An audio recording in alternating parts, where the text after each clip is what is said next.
Hello, Max here, live. This is Monday, July the 7th, 2025, and have I got a show for you today. This is a bit different. You see that book? I came across that book by, let me take it over here, by Rob and Laura Petri. It's called The Darkening. I bought it on Amazon. I think it was like $7. It's not much. It's a small book. But The Darkening, let me read that for you real quick. How racial politics have damaged the American way of life. I've read this book again and again, and I'm going to tell you what. The Soviets and now the Chinese, very sneaky people, using us against each other. Let me do some reading and see what you think. Here we go. Common sense tells us that the United States of America is impervious to hostile outside forces. Wouldn't you agree? If anybody invaded us from without, some hordes of wild Canadians swinging hockey pucks or whatever, nobody could do that. Okay? America cannot be defeated by any attack from the outside. Plain and simple. The combined masses of the world could attack us. But like so many other nations that can't be defeated. What comes to mind is Afghanistan. What comes to mind is Vietnam. Countries you can attack, but you can't beat them. The armies of the world they'd pay absolute hell for even trying an attack on the United States of America, or what I would have to call Fortress America, and we are. Such an attempt would seal their fate. This book is about Fortress America. It's about America the invincible, but it's also about America the vulnerable. It's about America the gullible. You see, our own weaknesses seem to come from within. A well-known virtue of Americans is their pride, their passion, their obsession about remaining powerful, relevant, and wealthy. That describes Americans. Their well-placed pride and confidence in their military is yet another arm of their strength. You know, confidence in the military's ability to rain hell on anybody, anywhere in the world, that tends to fuel the power and prestige of being an American. I'm an American. I was born in this country. I'm damn proud of it. I'm not blind, but I'm proud of the country for so many reasons, and I'm reading this book to you because I think it can do some good. You know this, Americans, we're a peculiar breed. To some extent, we're fanatics. When you deal with fanatics, you're dealing with an ideal, a dream, all mixed with unbridled passion. Such a people, like Americans, will never be defeated, like Afghanis, like Vietnamese. You can't beat them, let alone occupy them. Earth calling, that's stupid. Oh my God. Hold on, burp time. There we go. I love clearing my throat with the knob down. Let's go on. When the assembled armies of the world descended on the Korean peninsula, North Korea's own pride and tenacity assured that nothing the UN forces did would ever lessen their territorial hold. Right, they wanted to conquer South Korea. They didn't succeed, but by the same token, in the end, we lost that war. The UN never stood a chance. The North Korean people, although poorly equipped, were well trained enough, motivated as hell, and unwilling to accept conquest. You know, North Korea attacked South Korea. Hundreds of thousands of United Nations troops, heavily American, took in to defend South Korea. And it took the UN less than 1 year to realize that victory was impossible. MacArthur knew this 12 months into it. He knew there was no way it could win. Now, and this marked the failure of a warmongering animal, President Harry S. Truman. You know him, Mr. Hiroshima, and his obedient buddy, his little pocket pal, General MacArthur. Truman fed and pursued this war for his own reasons. He knew 12 months into it, we need to get the hell out. We cannot win. The South can hold with minimal help. Other countries equally immune are Vietnam and Afghanistan. I keep saying it. Look at Vietnam. In 1979, they kicked communist China's ass and threw them out.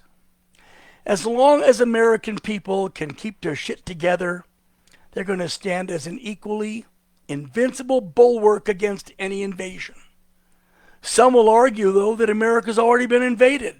We'll cover more on that a lot later, but these people would point out that America has been occupied by an army.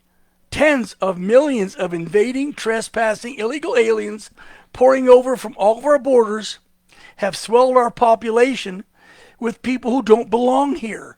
Is that an invasion?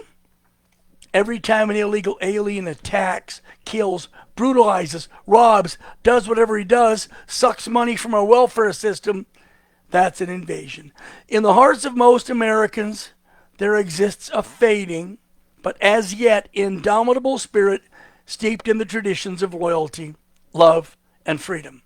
This spirit places America in the company of North Korea, of Vietnam, of Afghanistan, because these nations cannot be occupied and invaded. Can't be done.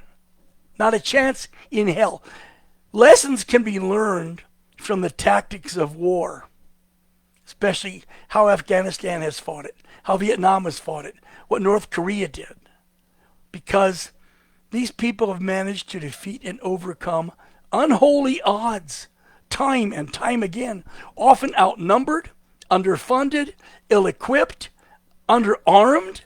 They've still managed to defeat the better supplied and superior numbers of their attackers. Look at Russia in Afghanistan. Way better funded, equipped, armed, got their ass handed to them, away they went. When it comes to defeating an invading army, America has the advantage. With huge numbers of combat veterans, and boy, we got a lot, most of them are armed or capable of using a weapon. America fields, counting skilled and armed veterans, we're talking about a force of tens of millions of defenders. At least this is the truth about an invasion from outside of our borders. Understand, if Washington gets more rogue than they are now, and they're rogue, and they decide to conquer us from within, they're going to lose horrible numbers. They're going to lose tens of thousands, hundreds of thousands of law enforcement, National Guard soldiers bleeding out on the streets of America. That's not to mention that well over half of federal troops would drop their guns, quit their posts, and join the good guys. Those remaining to serve the dark forces of government would pay a terrible price in death, dismemberment, disability, and the emotional pain. Americans have been at war around the world and at home for well over 150 years. That's given us a steady and continuous supply of police actions that keep America's veterans and active military very well trained. We got millions of vets because they're coming from the countless wars and police actions we get involved in. This book is going to cover a lot of that going later. Why we got in, how we got in, how we got out. The limitless fighting experience, the resultant of millions of combat veterans, almost all of whom, like I said, have a gun or can get a hold of one. The last thing you want to do, for example, you invade America from within or without, you're going to go up against a United States Marine. Bad idea. Marines are proud warriors. They've earned their title by being accepted to and surviving some of the most rigorous training in the world. The very title, Marine, displaces such terms as ex-Marine, former Marine. No such thing. Once a Marine, always a Marine. And most Marines would gladly put on that uniform. They'd put it on again if the country needed them. Okay, they may be older, they may be slower, but their skills still remain. Don't screw with a Marine.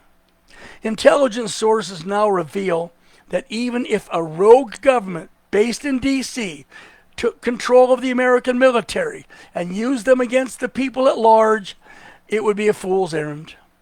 America, like Vietnam, like Afghanistan, cannot be conquered. let alone occupied, by any invading force rising up from within or coming in from without. The American people, even if only in isolated pockets of resistance, will forever be free. All right, I just knocked out chapter 1 of that book. I think it's enough. What it's saying is simple. We are Fortress America. If we don't mind our P's and Q's, we can lose it. But it's not going to be in the form of an October surprise or some foreign enemy on our borders. It's going to be from within. And there are enough patriotic Americans. I hate to use the word patriot. It's so damn overused. There are enough patriotic Americans out there right now who would give their all to protect this country, to protect these people. I'm Max, and by God, that is the way I see it. Tomorrow we'll look at chapter 2.